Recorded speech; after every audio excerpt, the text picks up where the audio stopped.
Something is stirring in Rome, not just among the ancient walls of the Vatican, but deep within the heart of the Church itself. A new wind is blowing, not one of rebellion, but of return. Return to the faith that saves, the truth that transforms, and the Church that no longer whispers, but proclaims the name of its Lord without hesitation. In the midst of a world that has grown used to blurred lines and softened convictions, one man has stepped forward, not as a reformer chasing novelty, but as a shepherd pointing us back to what is essential. Pope Leo XIV, though newly elected, carries a mission that feels ancient, bold, and strangely timely. His words don't merely echo through St. Peter's Basilicate, ripple far beyond, stirring hearts, challenging minds, and yes, shifting something deeper. What is it about him that feels so different? What did he say that turned quiet murmurs into global conversations? One thing is certain, this is not just another papacy, it may be the beginning of something much greater. What family truly means. In a world eager to redefine every pillar of human life, Pope Leo XIV chose instead to speak truths that many considered too obvious or too controversial to say aloud. And yet, that's exactly why his words made an impact. When he spoke of family, he didn't resort to vague modern terms or socially engineered language. He named it plainly: the stable union between a man and a woman, nothing more, nothing less. The very foundation that has held societies together for centuries. But he didn't stop there. He also spoke of human dignity, not where it's easy or popular, but precisely where it's most inconvenient. In the wombs of expectant mothers and in the quiet, overlooked beds of the elderly, Pope Francis strongly reaffirmed core Catholic teaching opposing abortion and euthanasia, saying they were evidence of today's throwaway culture. But he also made reaching out to LGBTQ+ Catholics a hallmark, insisting they are welcome in the Church. He never changed Church doctrine defining marriage as a union between man and woman and homosexual acts as intrinsically disordered. As the then head of the Augustinian order, the Reverend A.T. Head, Robert Prevost in 2012 criticized the homosexual lifestyle and the role of mass media in promoting acceptance of same-sex relationships that conflicted with Catholic doctrine. A decade later, during Francis's pontificate, he acknowledged Francis's call for a more inclusive church and said he didn't want people excluded just on the basis of their lifestyle. Peace is the foundation for everything. He spoke of peace. He stated that truth and peace go together, but only if the former is not exchanged for the latter. He also called for reviving multilateral diplomacy and promoting dialogue between religions in the search for peace. In his first meeting with the Vatican Diplomatic Corps, the audience was private, but the Vatican released Leo's prepared text and that of the Dean of the Diplomatic Corps. The encounter is one of the protocol requirements after a conclave, allowing a new pope to greet representatives of world governments ahead of his formal installation mass this Sunday. The Holy See is a sovereign state under international law, has diplomatic relations with over 180 countries, and enjoys observer status at the United Nations. Pope Leo XIV has emphasized peace as a priority of his pontificate. From the first words he uttered on the loggia of St. Peter's Basilica after his election, "Peace be with you all." In his remarks, he said the search for peace was one of the pillars of the papacy. He insisted that peace isn't just the absence of conflict, but a gift that requires work, from an end to the production of weapons to choosing words carefully. For words, too, not only weapons, can wound and even kill. He said it was up to governments to build peaceful societies, above all by investing in the family, founded upon the stable union between a man and a woman. In addition, no one is exempted from striving to ensure respect for the dignity of every person, especially the most frail and vulnerable, from the unborn to the elderly, from the sick to the unemployed, citizens and immigrants alike. He said, "Gospel message of God's love, the promotion of apostolic zeal among the people of God," Pope Leo underscored. remains an essential aspect of the Church's renewal as envisioned by the Second Vatican Council, and is all the more urgent in our own day. Our world, wounded by war, violence, and injustice, he insisted, needs to hear the gospel message of God's love and to experience the reconciling power of Christ's grace.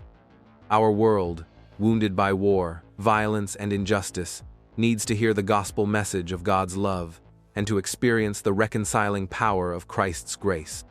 In this sense, the Church herself, the Holy Father reaffirmed, is increasingly called to be a missionary church that opens its arms to the world, proclaims the word, and becomes a leaven of harmony for humanity.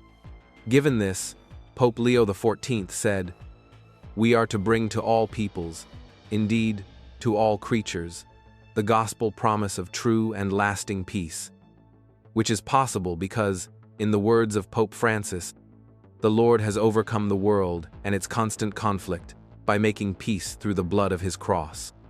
Hence, he suggested, we see the importance of fostering a spirit of missionary discipleship in all the baptized and a sense of the urgency of bringing Christ to all people.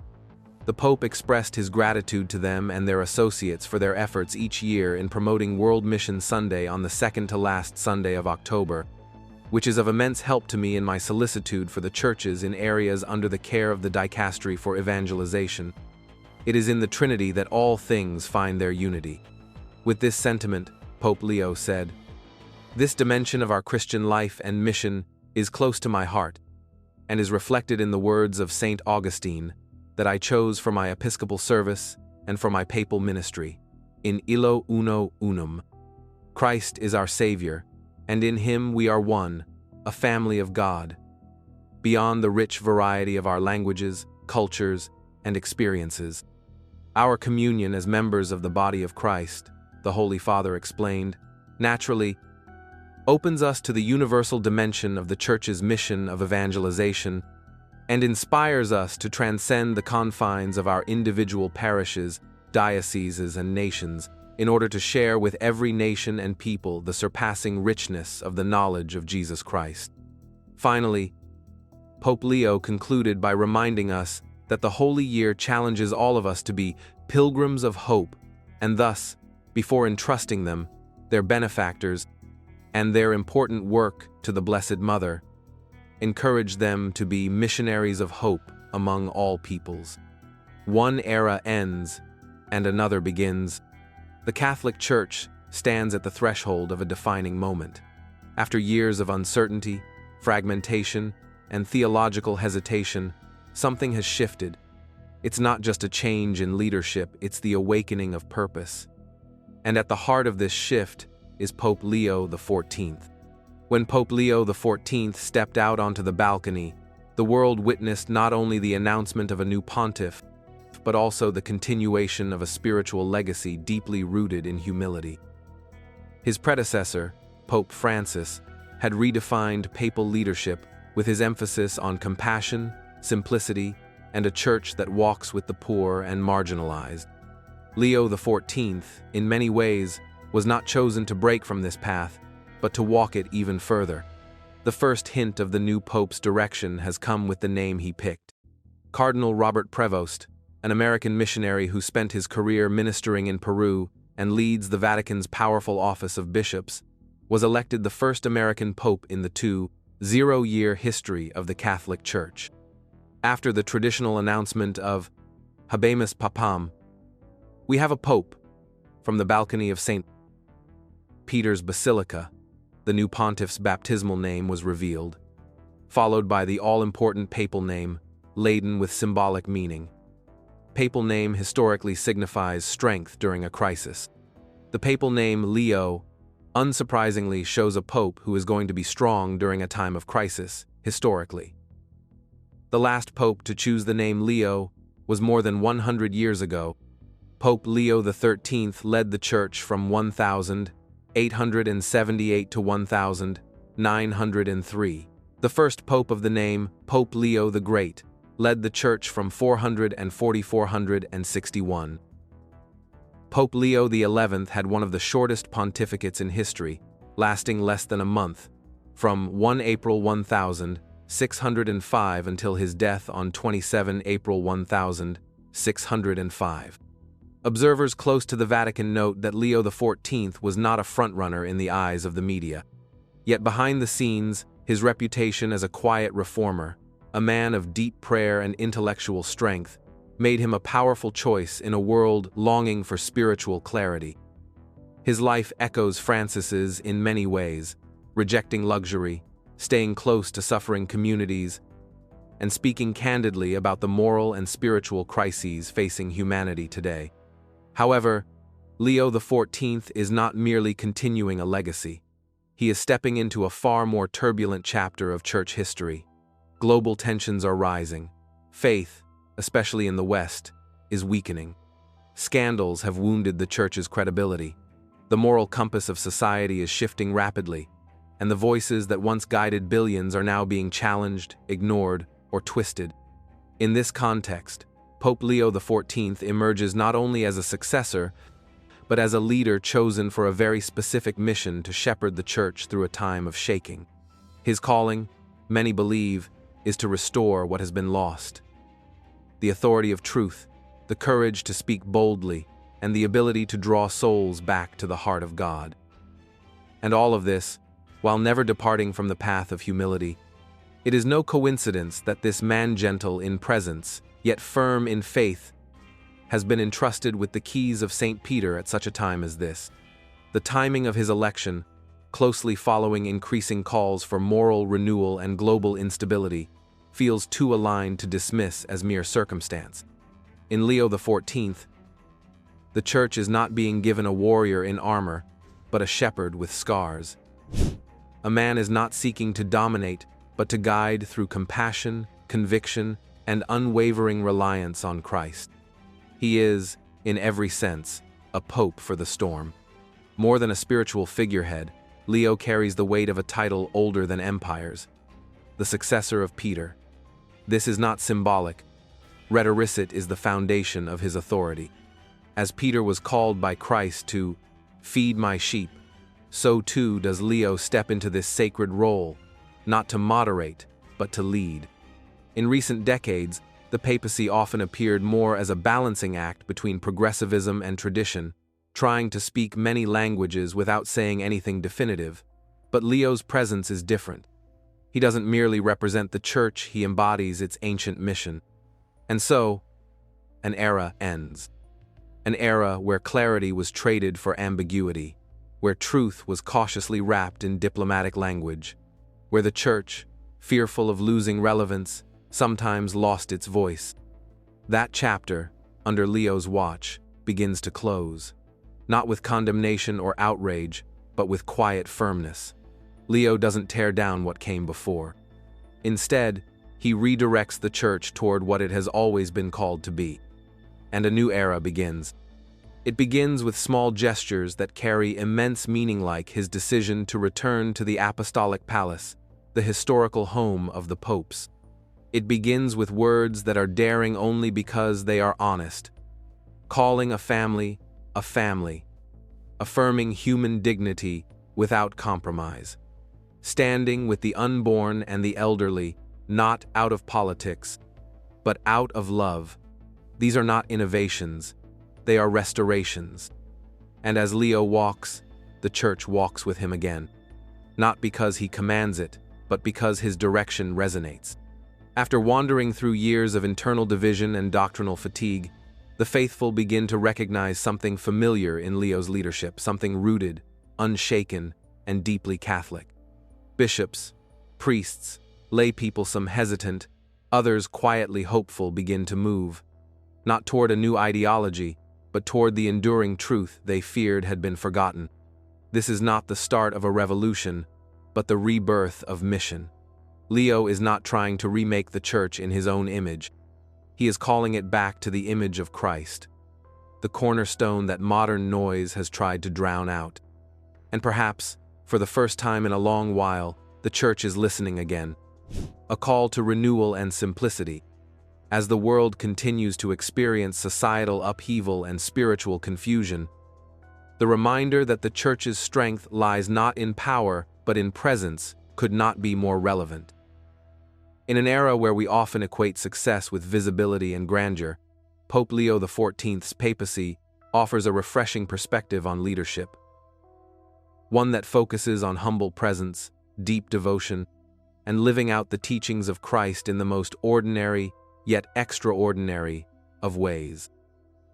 Whether or not we choose to interpret St. Malachi's prophecy as a literal prediction, what resonates deeply is the underlying message, the need for a quiet, faithful return to the heart of Christ. This return is not about making noise or drawing attention. It's not about a world-changing declaration or dramatic action. Instead, it is a call to renewal, a reminder that we can find strength in silence and simplicity.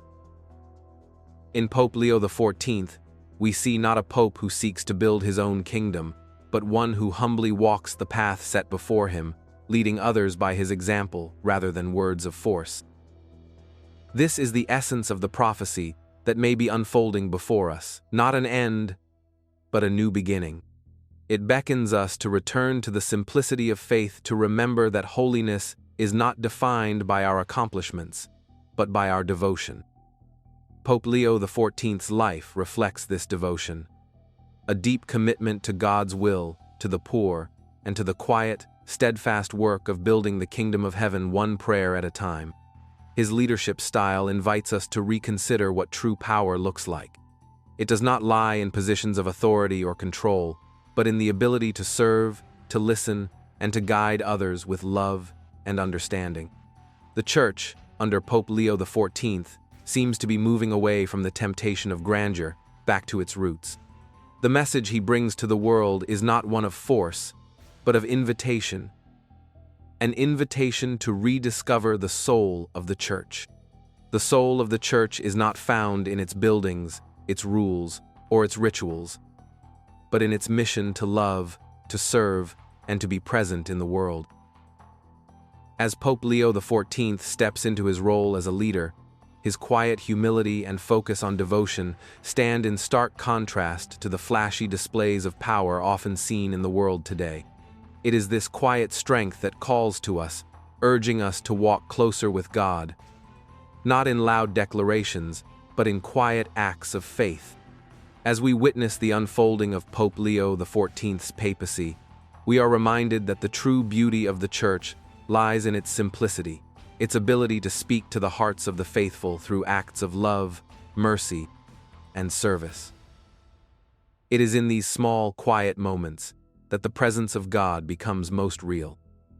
This is not a time for spectacle, but for rediscovery of the heart of the Church and the true meaning of faith. It is a call to return to a simpler way of living, where faith is not about what we have, but who we are in God's eyes.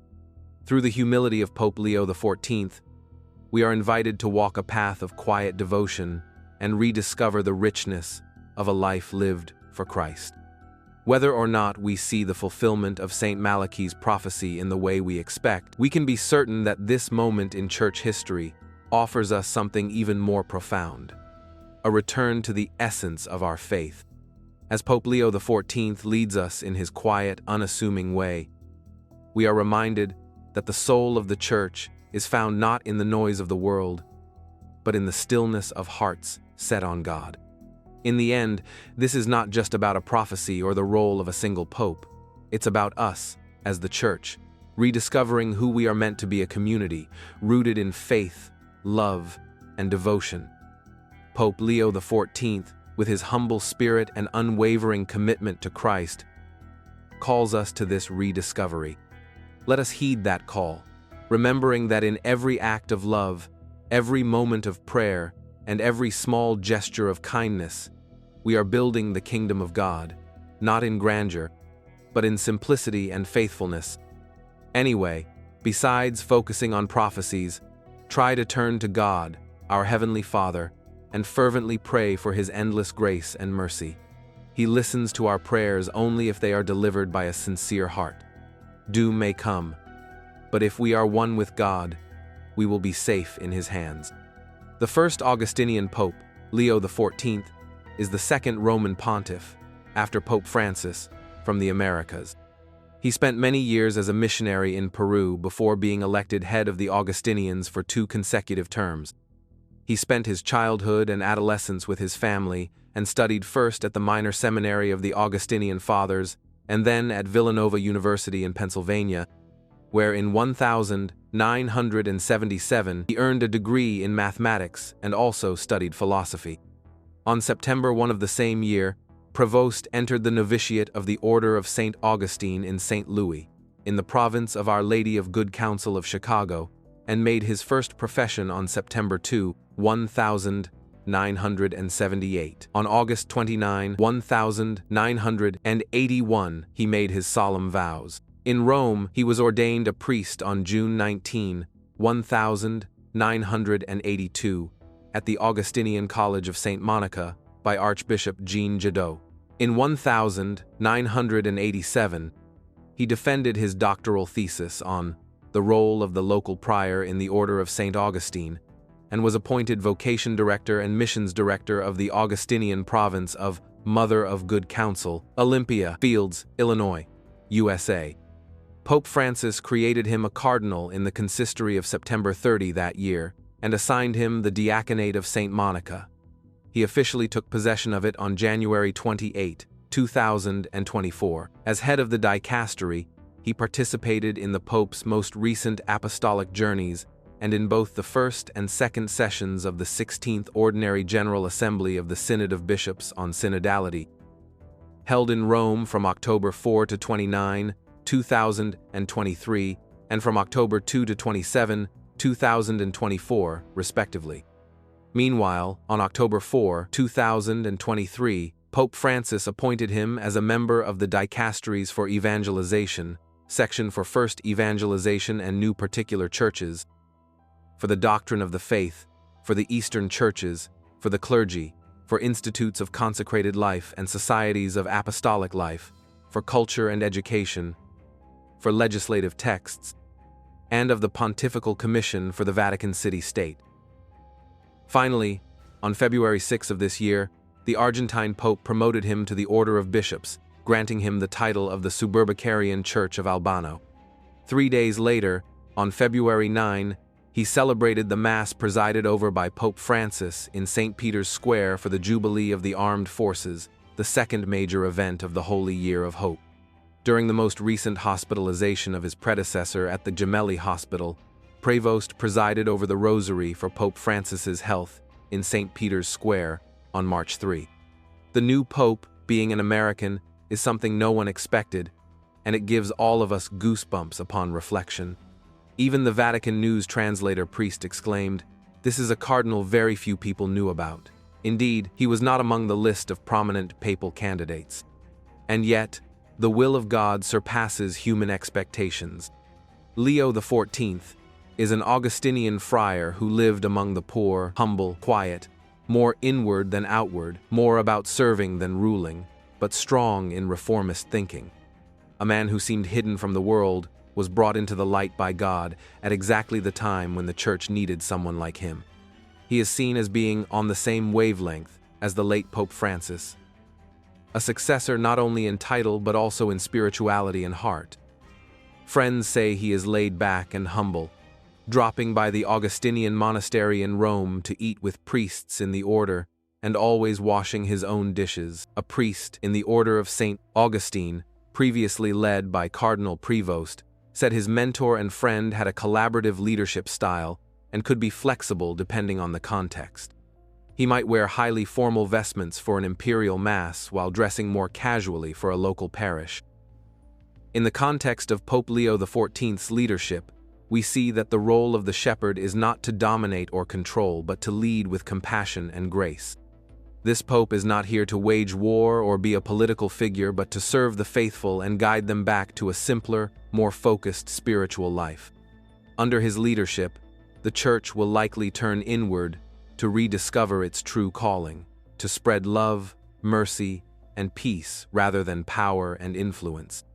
What this means for us as individual Christians is a reminder to recenter our faith on Christ's teachings, focusing not on material success, but on the quiet power of living out the gospel each day. In our everyday lives, we are invited to take part in this renewal through prayer, service, and love. Well, our Papa also faces the biggest challenges. Pope Leo XIV's election signals a shift in the world order of the Church, a shift that many people did not believe would happen anytime soon. But as the once improbable has become reality, Leo must now choose how he will lead the Church and the some 1.4 billion Catholics across the globe, and how to build on Pope Francis's legacy. Francis accomplished much during his 12-year tenure, including making the College of Cardinals more global, making the Catholic Church more inclusive, and centralizing the Vatican on climate emergencies. Yet, that does not mean his challenges were not plentiful. The new Pope is left with a complicated church to contend with. Here are some of the challenges that Leo will face as he takes up the mantle of Pope. The world will be watching to see whether he follows in the footsteps of Francis or shifts the course of the Catholic community's priorities as drastically as his predecessor did. The Catholic community's contentious history with sexual abuse and its coordinated efforts to cover these instances up remains an ongoing issue. It's also one Leo will not be able to avoid.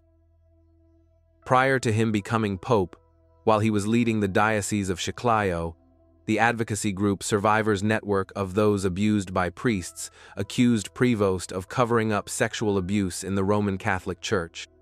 Now that he's leading the entire religious community, Leo's priorities regarding addressing and acting upon allegations of sexual abuse against priests and other Catholic leadership will come under further scrutiny. In 2023, Francis for the first time allowed women to vote at a significant meeting of bishops, a profound reform that Prevost presided over. But, as Pope, Leo will have to deal with some wider questions that Francis left unanswered about the role of women in the Church, including one of the fiercest ongoing debates: whether women should be allowed to become deacons, and if eventually this could be a pathway for them to become priests. The Catholic Church and the College of Cardinals look very different since Francis became Pope in 2013. This 2025 conclave was the most geographically diverse conclave in history, a legacy in part brought about by Francis, who consistently emphasized the importance of diversity, dismissing the idea that nationality or geography should determine who became Pope. Though Europe is still overrepresented in the College of Cardinals, says the Pew Research Center, the more geographically diverse leadership shows the changing and growing influence of Africa and Asia in the Catholic Church. Pope Leo XIV's election as the first North American pope following Francis, who was the first Latin American pope, only further highlights this globalization. Leo is a Peruvian-American dual national who was born in Chicago but spent much of his life in Catholic leadership in Europe and Peru. He worked for 20 years in Peru, first 10 of which were in Trujillo, Peru, after which he was appointed Bishop of Chiclayo, another Peruvian city, where he served from 2014 to 2023. Since then, he held an incredibly influential Vatican post, serving in Rome as head of Francis's main advisory group on picking new bishops. With ties to the US, South America, and Europe, Leo's reach is wide-ranging. Pope Leo XIV gave his first homily at a Mass on a day after he was selected by a conclave of cardinals at the Vatican to lead the Catholic Church. The first U.S. Pope in history said he would be a faithful administrator of the Church and warned against reducing Jesus to a kind of charismatic leader or Superman. He delivered his homily wearing relatively simple white and gold vestments and spoke mainly in Italian. There are many settings in which the Christian faith is considered absurd, meant for the weak and unintelligent. Settings where other securities are preferred, like technology, money, success, power, or pleasure, Pope Leo said. These are contexts where it is not easy to preach the gospel and bear witness to its truth, where believers are mocked, opposed, despised, or at best, tolerated and pitied. Yet, precisely for this reason, they are the places where our missionary outreach is desperately needed. A lack of faith is often tragically accompanied by the loss of meaning in life, the neglect of mercy, appalling violations of human dignity. the crisis of the family, and so many other wounds that afflict our society. Leo also preached that, today too, there are many settings in which Jesus, although appreciated as a man, is reduced to a kind of charismatic leader or Superman. This is true not only among non-believers but also among many baptized Christians who thus end up living at this level in a state of practical atheism. Over a century ago, on October 13, 1884, Pope Leo XIII reportedly witnessed a terrifying conversation between Jesus and Satan, in which the evil one was granted 100 years to test humanity. Yet it was in 1929, under Leo XIII's spiritual shadow, that the world began to see the first tremors of what some believe to be Satan's allotted reign: the rise of totalitarian ideologies, global wars, and moral collapse. The prophecy also pointed out that 100 years later, the world will witness the rise of a man who will mark the supposed expiration of Satan's century of power. And at this very moment, the Church welcomed the appearance of our new Papa. The question is, Leo XIII saw the beginning. Is Leo XIV chosen to see the end? Could his papacy signal not just a new chapter for the Church, but the final chapter of Satan's reign? The beginning of the 100-year reign. On October 13, 1884, Pope Leo XIII experienced a profound and unsettling vision that would shape the course of the Church's spiritual history. After celebrating Mass in the Vatican Chapel, the Holy Father reportedly collapsed, his face ashen, and remained in a trance-like state for several minutes. Upon regaining consciousness, he recounted a disturbing conversation between Jesus and Satan. In this vision, Satan boasted that he could destroy the Church if granted sufficient time and power. Jesus permitted him a century, 100 years, to attempt this feat. Satan chose the 20th century as his allotted time to wage spiritual warfare against humanity and the Church. Deeply shaken by this revelation, Pope Leo XIII composed the prayer to Saint Michael, urging the faithful to seek divine protection against the snares of the devil. This prayer was mandated to be recited at the end of every low Mass, serving as a spiritual defense against the anticipated onslaught. The Pope's vision foresaw a century marked by wars, moral decay, and widespread apostasy, events that would unfold in the 20th century. Notably, the vision occurred exactly 33 years before the miracle of the sun at Fatima, a significant event in Catholic prophecy. The ensuing century bore witness to the rise of totalitarian regimes, 2 world wars, the spread of atheism and secularism, and a decline in religious observance. Many interpret these developments as manifestations of Satan's influence during his granted period. The cessation of the recitation of the prayer to Saint Michael in the 1960s coincided with a noticeable decline in church attendance and religious vocations, further fueling concerns about the fulfillment of the prophecy.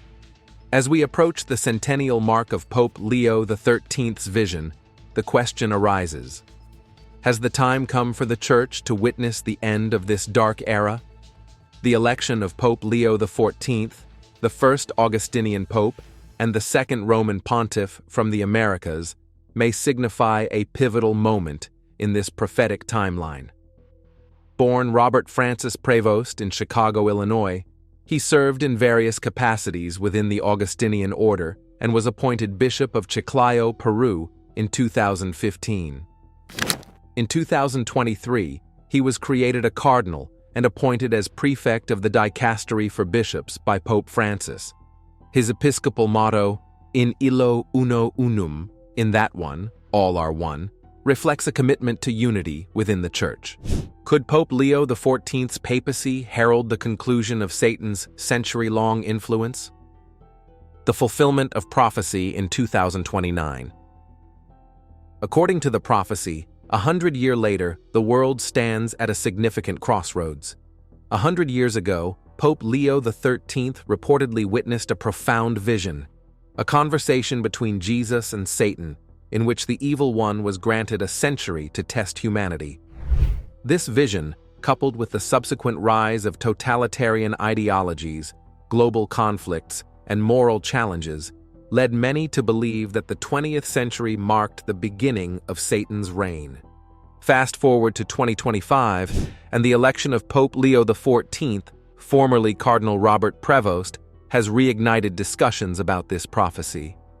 Born in Chicago on September 14, 1955, and having spent over 2 decades as a missionary in Peru, Pope Leo XIV brings a unique blend of American and Latin American heritage to the papacy.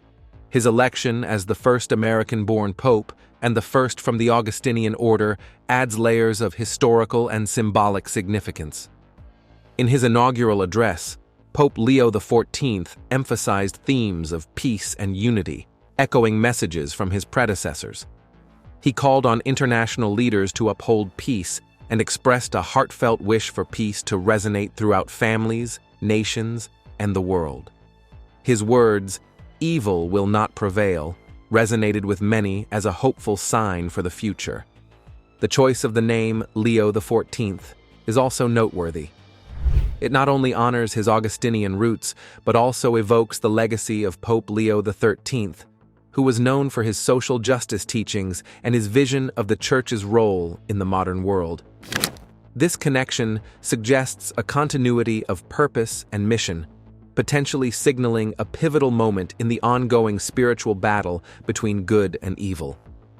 As we approach 2029, the question arises: is Pope Leo XIV the fulfillment of the prophecy? Could his papacy signify the end of Satan's century of influence and the dawn of a new era for the Church and humanity? While only time will tell, the alignment of historical events and the emergence of Pope Leo XIV invite reflection on the profound mysteries of faith and prophecy. In the coming years, the world will watch closely to see if Pope Leo XIV's leadership brings about the fulfillment of the prophecy and the ushering in of a new chapter in the spiritual history of mankind. God's chosen shepherd. The election of Pope Leo XIV, born Robert Francis Prevost, marks a pivotal moment in the history of the Catholic Church. At 69, he is the first American pope and the second from the Americas, following Pope Francis. His papal name, Leo XIV, pays homage to Pope Leo XIII, who, over a century ago, reportedly witnessed a conversation between Jesus and Satan, in which Satan was granted a century to test humanity. This vision has led some to believe that the period from 1884 to 1984 represents Satan's allotted time. Pope Leo XIV's selection is seen by many as a divine intervention, positioning him as a shepherd chosen by God to guide the Church through contemporary challenges. His background reflects a life dedicated to service and humility. Born in Chicago to a family of French, Italian, and Spanish descent, he joined the Augustinian order in 1977 and spent over 2 decades as a missionary in Peru. His leadership within the Augustinian community and his role as prefect of the dicastery for bishops underscore his commitment to the Church's mission. In his inaugural address, Pope Leo XIV emphasized themes of peace, dialogue, and service, aligning with the Church's mission to be a beacon of hope in a troubled world. His choice to adopt the name Leo XIV is interpreted as a continuation of the legacy of Pope Leo XIII, who championed social justice and the rights of the marginalized. This symbolic act suggests that Pope Leo XIV is not only a spiritual leader, but also a harbinger of a new era for the Church. As the world stands at the threshold of 2029, the centenary of Pope Leo XIII's vision, the question arises: is Pope Leo XIV the chosen one to bring an end to Satan's reign? His papacy could signify not just a new chapter for the Church, but the final chapter in the battle between good and evil. The coming years will reveal whether his leadership fulfills the prophecy and ushers in a time of spiritual renewal and triumph over darkness. The attack of Satan on the Church. As we approach the centennial mark of Pope Leo XIII's vision, the Church stands at a pivotal moment, facing unprecedented challenges that test its faith and resilience. Satan has attempted to destroy the church in two ways, from the inside and from the outside. The first one is the attack from within. One of the methods of Satan is to destroy the church from within. This is accomplished with the introduction of false teaching. As 1 Timothy 4:1 states, "The Spirit clearly says that in later times some will abandon the faith and follow deceiving spirits and things taught by demons." Jesus warned us about this through Matthew 13:38-39. "The field is the world, and the good seed are the children of the kingdom. The weeds are the children of the evil one, and the enemy who sowed them is the devil. The harvest is the end of the age, and the reapers are angels." Satan is the one who sows the bad seed with these false teachings. Satan has his own ministers. 2 Corinthians 11:15 said, "It is no great thing, therefore, if his ministers also fashion themselves as ministers of righteousness, whose end shall be according to their works." Consequently, his ministers move in religious circles. They pose as ministers of righteousness, but are in reality ministers of the devil. All power comes from the rosary. In the face of Satan's relentless assault on the church, we cannot afford to remain passive. The spiritual warfare that engulfs our world demands active resistance, not complacency. To combat these attacks, we must seek protection and strength from within our souls, turning to the spiritual tools bestowed upon us by our faith. One such powerful tool is the Holy Rosary. More than a sequence of prayers, the Rosary serves as a spiritual weapon, a means to fortify our souls against evil. It guides us through meditation on the mysteries of Christ's life, death, and resurrection, drawing us closer to the divine and shielding us from spiritual harm. Saint Padre Pio emphasized the Rosary's significance in spiritual warfare. He referred to it as the weapon, underscoring its power in combating the forces of darkness. Padre Pio once remarked, "The Rosary is the weapon for these times," highlighting its relevance in our contemporary struggles. In times of darkness and uncertainty, holding the Rosary is akin to holding the Blessed Mother's hand, seeking her intercession and comfort. It serves as a tangible connection to the divine, a source of solace and strength. Therefore, in confronting the challenges posed by Satan's attacks, let us not remain idle. Instead, let us actively engage in spiritual defense by embracing the Rosary, drawing inspiration from saints like Padre Pio, and fortifying our souls through prayer and meditation. The Rosary is not just a prayer. It is a gift from heaven. Putting the Rosary under your pillow is a simple action, but it can transform your spiritual life and bring you peace and protection during your sleep. Throughout his life, St. Padre Pio always lived a life of dedication. In addition to diligently performing Mass, praying, and reconciling with God, he also connected with God through a habit maintained for millennia, which is to keep a rosary, even a small one, under his pillow. Padre Pio told us that, if we do what we have always done, what our fathers did before us, we cannot go wrong. Satan wants to destroy this prayer, but in this he will never succeed.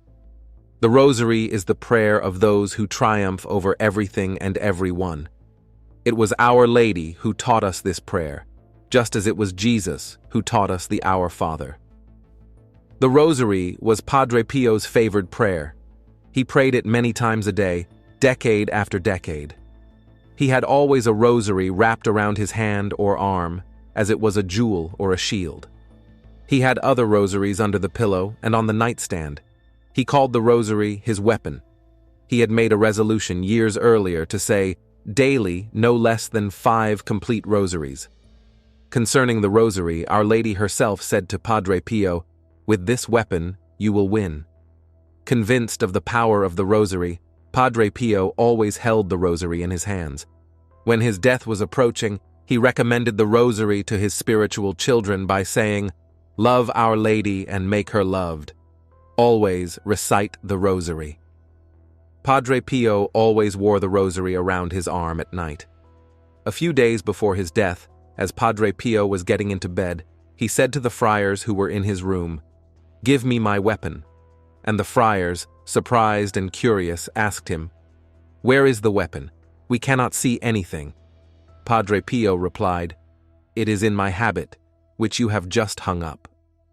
After having gone through the pockets of his religious habit, the friars said to him, "Padre, there is no weapon in your habit.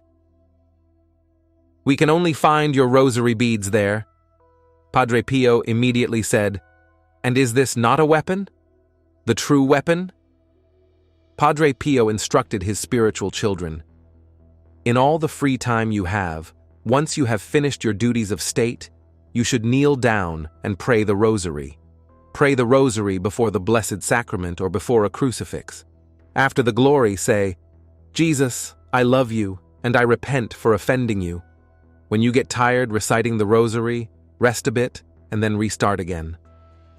One person close to Padre Pio said, "We always saw him with his rosary in his hand, in the friary, in the halls, on the stairs, in the sacristy, in the church, even in the brief interval when going to and coming from the confessional.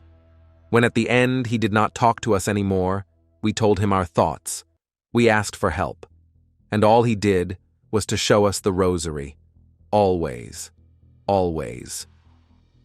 As the recommendation by Saint Padre Pio, we all should put the rosary under our pillow when you go to sleep. The first reason is that the rosary under the pillow serves as a spiritual anchor in the midst of life's storms. In the quiet hours of the night, our souls become more vulnerable and sensitive than ever. It is during these times that the devil can easily attack our minds. And we need the tangible presence of the rosary to remind us of the promise of divine protection. The rosary will keep you grounded, prevent distractions, and provide you with the most steadfast protection. The second reason why we need to keep the rosary under pillow is it helps to remind us a constant reminder of the vital importance of prayer in our daily lives. Before you drift into sleep and right after you wake up, touching the rosary as the last and first act of the day is the moment you entrust yourself to God, the time to dialogue with God and the Virgin. Thank God for protecting us through a long day. Ask Him to keep us safe in our sleep and pray for a new day filled with grace. Thirdly, the rosary under our pillow is a powerful symbol of our trust in the loving intercession of the Virgin Mary. We entrust ourselves to her maternal protection during sleep. Mary is our mother in heaven, and as such, she is a powerful friend and spiritual advocate. In other words, the rosary is a way to connect with Mary and to ask for her guidance, comfort, and protection. It is not just a prayer for us, but for all who seek a deeper relationship with God. By repeating the Hail Mary and contemplating the mysteries, we draw closer to God and each other, uniting our prayers with the millions who have prayed the rosary throughout history. The fourth reason is that putting the rosary under our pillow is a constant reminder of the transforming power of faith. Each time we find the rosary when we wake up, we are invited to renew our commitment to God. The rosary can be a way to deepen your relationship with God and grow in intimacy with Jesus and Mary. It can be a way to invite them into your life and ask for their guidance and help in your daily struggles. It can also help you cultivate important virtues like patience, faith, endurance, and humility. Whether you are struggling with a difficult situation, seeking guidance and wisdom, or simply wanting to deepen your faith, the rosary is a powerful tool that helps enhance your spiritual growth and transformation.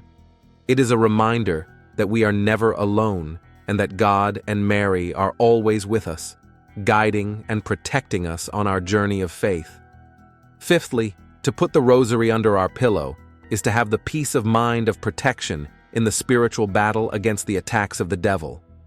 Knowing that we have the rosary by our side at night is like being enveloped in a shield of protection against the evil one's nocturnal assaults. Sometimes, we wake up in the early hours, unable to rest as worries and painful thoughts multiply. These moments often stem from an attack by the evil one who seeks to disrupt our inner peace during the time when he is most powerful, due to the diminished presence of prayer around us.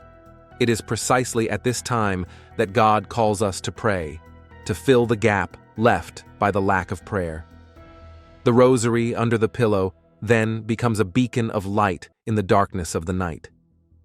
Each morning, when we wake and feel the rosary within reach, we are moved to dedicate the first moments of our day to thanking God and Our Lady. In essence, placing the rosary under the pillow is more than a devotional practice. It is an act of trust, surrender, and a quest for peace and protection in the spiritual battle against evil. As we pray for each mystery of the Holy Rosary daily, we reflect on a different event in the lives of Jesus Christ and the Virgin Mary, especially when we pray with sincerity and an open heart. In doing so, we grow in our understanding of our faith and come to know Jesus and Mary more intimately. It can also help us overcome difficult challenges in our lives. The prayers of the Holy Rosary teach us important virtues such as humility, perseverance, endurance, and faith. Praying the Rosary can also lead us to a deeper appreciation of the Holy Mass and the sacraments. It is a beautiful prayer that can bring us peace, hope, and joy. Before gently falling into a deep sleep, put your hand on the rosary, your pillow, just like a little child who would need a rattle to hold or a teddy bear to cuddle. When you put your rosary under your pillow every night, it is a headache for the enemy. When you wear your rosary, Satan collapses. When he sees you praying the rosary, he vanishes. We are going to pray the rosary each time in order to keep it faded. Maybe when you try to resend this message, something will try to discourage you, but still forward it. Check later how the Holy Spirit works. Also, in this way, you collaborate to accelerate the triumph of the Virgin Mary. Be with us, Mary, along the way. Guide every step we take. Lead us to Jesus, your loving Son. Come with us, Mary. Come. What Padre Pio emphasized most to us is to diligently pray the rosary. Padre Pio's love for prayer embraced his whole life.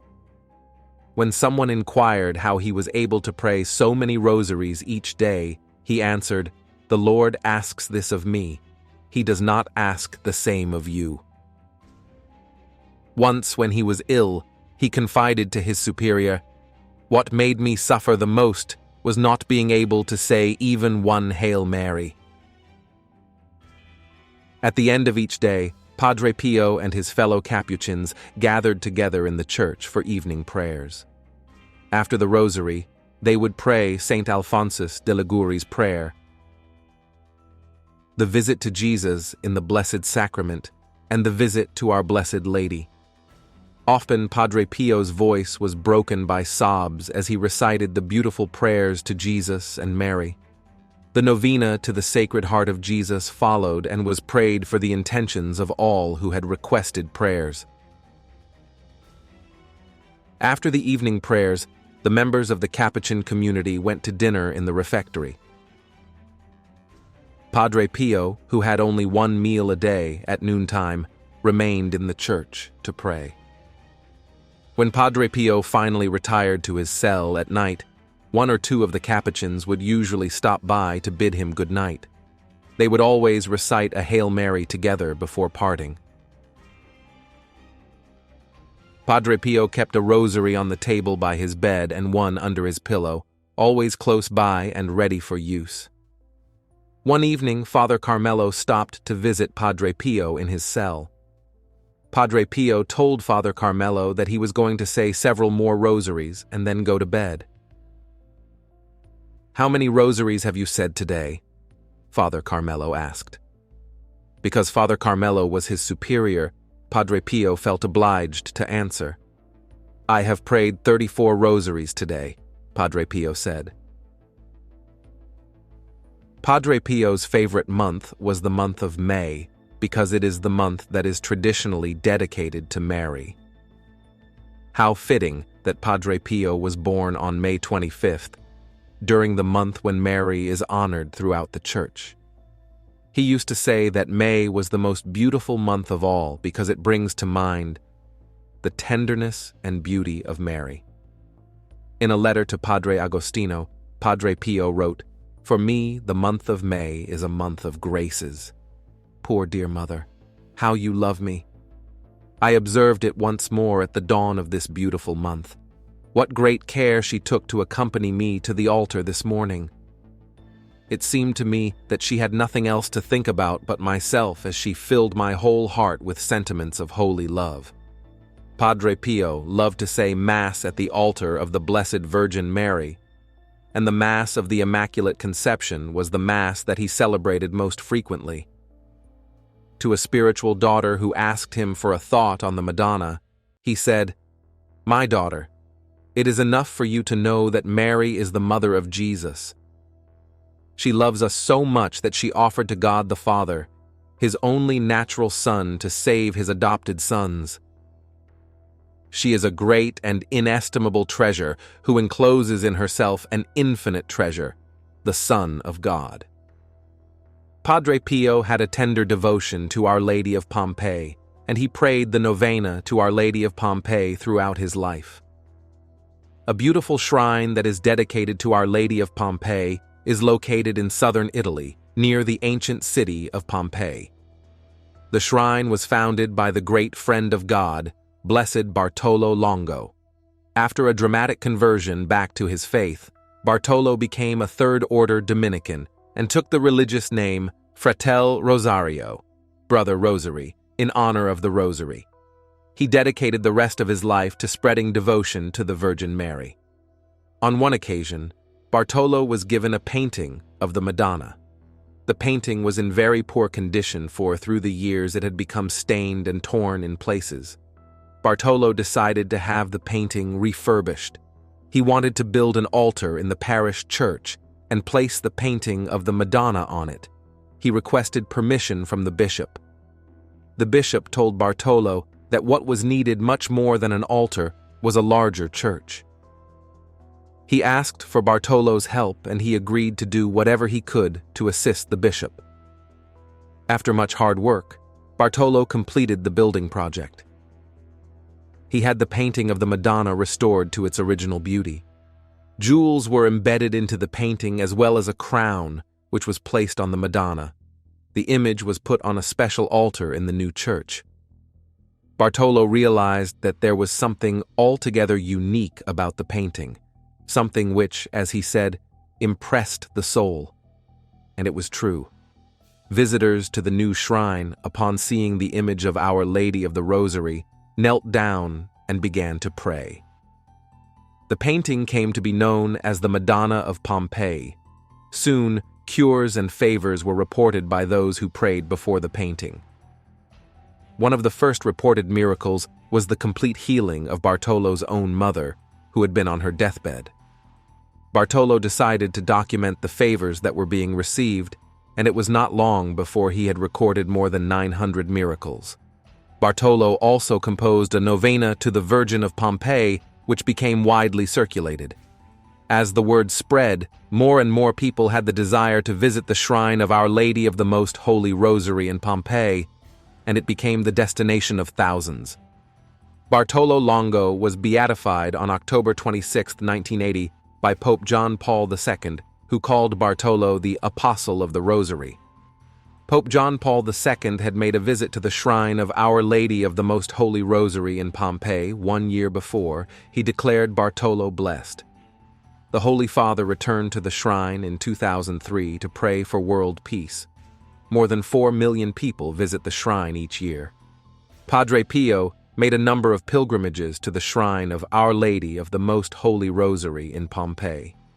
When he was 14 years old, he traveled there with 7 of his classmates and his teacher, Angelo Caccavo. He also made several visits to the shrine after his ordination to the priesthood. He had a great admiration for Bartolo Longo, and on one occasion he sent him a holy card on which he inscribed on the back, "For Bartolo Longo.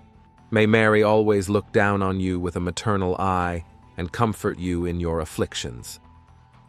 Bartolo once wrote a letter to Padre Pio asking for his advice on a personal matter, and Padre Pio wrote back to him, offering his spiritual counsel. Throughout his life, Padre Pio made countless novenas to Our Lady of Pompeii. When he needed a special grace for himself or for someone else, he would frequently ask people to pray to Our Lady of Pompeii for his intentions. He wrote to his spiritual daughter, Raffaellina Carrase, "I should like to ask you, if it is not inconvenient, to do me the kindness of making 3 consecutive novenas to the Virgin of Pompeii for a grace to be obtained for me from her Son, a grace which will mean a great deal for a certain soul." It was the Virgin Mary who came to the aid of Padre Pio and assisted him in the many trials of his life, including the times when he was attacked and tormented by the devil. One night in 1964, the superior of the monastery was awakened by a terrible noise coming from Padre Pio's cell. When he rushed to see what had happened, he found Padre Pio lying on the floor. He was bleeding from a gash on the right side of his face, above his eyebrow. His face was swollen, and there were black circles under his eyes as though he had been punched. Bruises were observed on his shoulders. Underneath his head was a pillow. When the superior asked Padre Pio what had happened, he said that the devil had come in his cell and attacked him. The superior asked him who had put the pillow beneath his head, and he replied, "The Madonna." She had taken it from his armchair and placed it under his head.